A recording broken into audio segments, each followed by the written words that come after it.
കുടമുറ്റത്ത് കുത്തിയ കഥന.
എന്നെ ഒഴിപ്പിക്കുകയാണെങ്കിൽ ഞാൻ ഒരു കാര്യം പറയാം.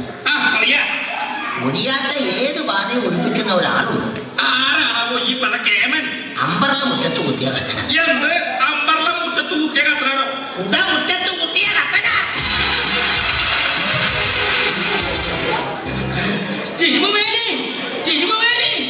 എന്താ ഈ ഭക്ഷണം പറയണത്? മേനി തീരുമാനം കുടമുറ്റത്ത് കുത്തിയ കത്തനാണെങ്കിൽ എത്തി.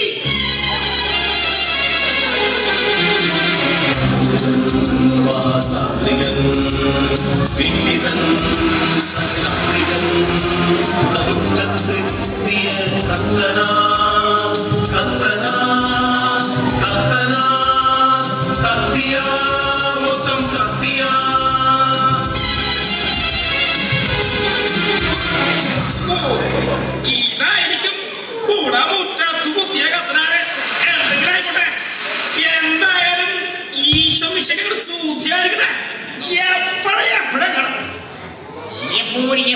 സ്തുതിയായിരിക്കട്ടെ. തിരുമേനി എന്നെ വിളിപ്പിച്ച കാര്യം മുരിയാടിയാൻ. എന്റെ പൊന്നച്ചോ. പൊന്നച്ചനല്ല, വാവച്ചൻ. അതായത് കുടമുറ്റത്ത് പുതിയ കത്തനാർ. എന്റെ കത്തനാരെ എന്ത് ചെയ്തിട്ടും ഓടിയുന്നില്ല. ആ നിൽക്കുന്ന പിശാശ് കണ്ടില്ലേ? പല പല മന്ത്രങ്ങളും കുതന്ത്രങ്ങളും പലതും പ്രയോഗിച്ചു. എന്ത് ചെയ്തിട്ട് ഓടിയിടില്ല. ഓടിപ്പിക്കുക.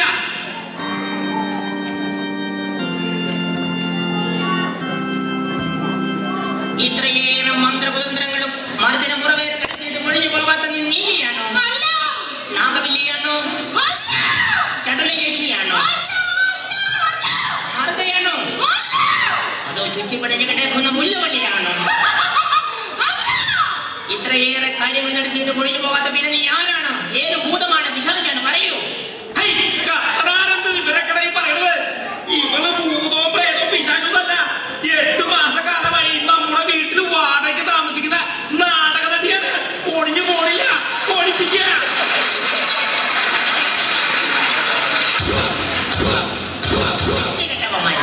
മര്യാദയ്ക്ക് ഐശാന്യത്തിൽ പ്രേത സീരിയലിൽ അഭിനയിച്ച് കാശ് മേടിച്ചു കൊണ്ടിരുന്ന എന്നെ വിളിച്ച് വാടക വീട് ഒഴിപ്പിക്കുന്നുണ്ട് ചെണ്ടികൾ.